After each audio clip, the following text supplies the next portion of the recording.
Welcome back to the channel. Today we're diving into the 2025 Toyota 4Runner Trailhunter, a factory overlander designed to balance trail capability with everyday usability. Let's see what it brings to the table. Right off the bat, you'll notice how rugged the Trailhunter looks.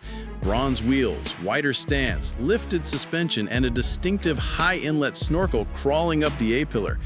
With a 3.2-inch wider track front and rear, same as the TRD Pro, this vehicle stands tall and proud. Its aggressive styling hints at capability beneath the surface. Under the skin, the Trailhunter rides on third-party old Man Emu shocks with remote reservoirs, unique springs that lift at 1.5 inches in front and 2 inches in rear, and a front anti-roll bar that disconnects for better articulation. Wrapped around those bronze wheels are 33-inch Toyota open country all-terrain tires, suited for serious trail work but still tolerable on pavement. It's worth noting the Trailhunter is heavy, nearly 5,586 pounds curb weight. Even so, payload is limited to around 1,005 pounds, which is lower than lighter 4Runner variants capable of carrying up to 1,550 pounds. Powering this beast is Toyota's iForce Max hybrid system. It combines a turbocharged 2.4-liter four-cylinder engine and an electric motor to produce 323 horsepower and a whopping 465 pound-feet of torque. In testing, it hit 0 to 60 in 7.4 seconds, making it the quickest of the current generation 4Runners, even with all the extra hardware on board. On the quarter mile, it registered 15.8 seconds at 86.1 miles per hour, and braking from 60 to 0 took 121 feet. Not bad for a vehicle this size. But during braking, drivers noted that pedal feel can become inconsistent due to the transition between regenerative and mechanical braking. Modulation is tricky in city driving.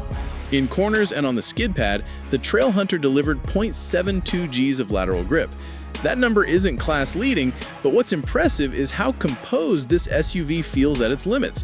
The wide track and weight distribution help rein in body motions, and the steering feels more accurate than you'd expect for a relatively tall SUV with a live rear axle. On public roads, though, some trade-offs become more evident. The snorkel produces an audible whooshing intake noise under throttle, a bit theatrical, easily noticed. The size and mass bring some body roll and a trucky feel in aggressive turns. Still, compared to older off-road trims, the Trailhunter rides better. The suspension tuning helps absorb bumps, and the drivetrain is smooth enough for daily use. Inside the cabin, Toyota raised the hip point for the Trailhunter, making both entry and visibility easier. Controls have been reorganized for clarity. Off-road toggles like diff lock, anti-roll bar disconnect, and drive modes are grouped together just behind the gear selector. Rear seat passengers get generous legroom and roof-mounted vents, which is a nice touch for comfort. On the flip side, the battery pack pushes the cargo floor upward. That raises the liftoff height and eats about 2.2 cubic feet of cargo volume compared to non-hybrid variants. There's still a decent 42.6 cubic feet of space behind the second row, but the trade-off is real. Price is a significant factor.